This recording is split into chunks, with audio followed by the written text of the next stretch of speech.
আজকের রাতটা সাধারণ কোনো রাত নয়। আজ মহাশিবরাত্রি, ভক্তি, ত্যাগ আর জাগরণের পবিত্র রাত।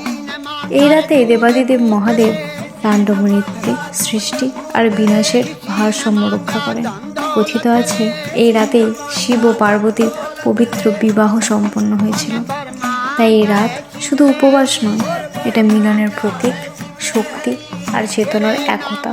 শিব মানে ধ্বংস নয়, শিব মানে পরিবর্তন, অহংকারের মৃত্যু, অন্ধকারের অবসান।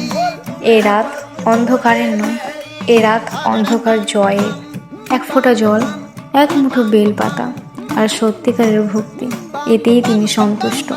আজকের এই রাতে শুধু মন্দিরে গিয়ে জল ঢাললেই হবে না, নিজের ভেতরের বিষ, রাগ, হিংসা, ঈর্ষা সেগুলোকেও ত্যাগ করতে হবে।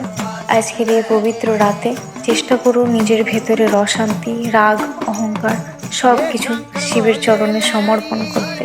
কারণ শিব মানেই শান্তি, শিব মানেই মুক্তি, শিব মানেই অসীম করুণা।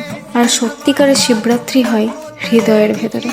তাই বলো, নমঃ পার্বতী পতয়ে, হর হর